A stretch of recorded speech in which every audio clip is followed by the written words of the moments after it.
ꯃꯅꯤꯄꯨꯔꯗ ꯌꯥꯝ ꯀꯟꯅ ꯀꯃꯟ ꯑꯣꯏꯅ ꯊꯦꯡꯅꯖꯩ ꯑꯍꯥꯟꯕ ꯃꯦꯟꯁ ꯂꯥꯛꯄꯁꯤꯗ ꯍꯥꯏꯗꯣꯛꯄ ꯉꯝꯗꯕ ꯏꯀꯥꯏꯕ ꯍꯪꯒꯣꯏꯕ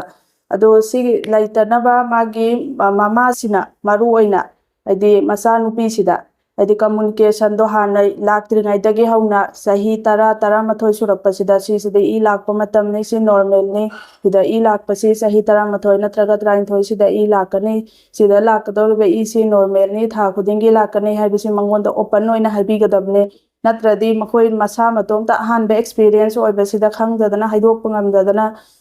इकायदना मनुंगदा लोसल्लनी अदुदगी हाइदि करी तौगदबनो खंगदना अदुदै इन्फेक्शन तौरक्पा खोलक्पा मयाम अमसु यावेबा मोइना हाइजीनिक ओइबा अनहाइजीनिक ओइबदो खंगद्रबनिना करी हापकने करी सिजनगने खंगदबदगी इन्फेक्शन ओइरक्पा मयाम अमसु यावे सिदे प्रॉब्लम याम थोकपसु याव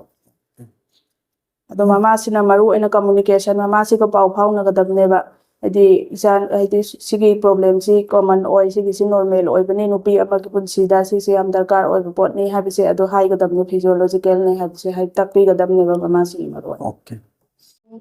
ngana lakpasu lai sahi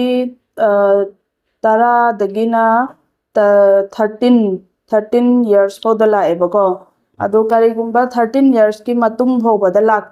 laktragadi karigumba masi breast kumba natragana pubic hair gumba lairagada ekhona up to 15-16 years foba ngaibe ayeba lakpase adu fawbada karigumba 13 years 14 years si fawda magi secondary sexual character habdi breast kumba laitre breast kumba do fajana growth tawrtre natragana pubic hair lairagtre ado de ekhon investigation tawba hawraneba masi kari problem lai sida ekhona primary amenorrhea ina kawebako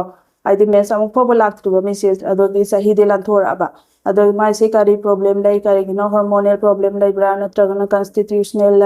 natragana mangonda uterus to pick pra uterus yawram daba adugumba problem su mayam ama yawram meba thengnaiba ado si kari dagi la I have the investigation tawba na hoganeba ado secondary sexual character si laitragadi do lairagadi up to 15-16 years foba ngai be yare ado thengna lakpa misu adum yaweba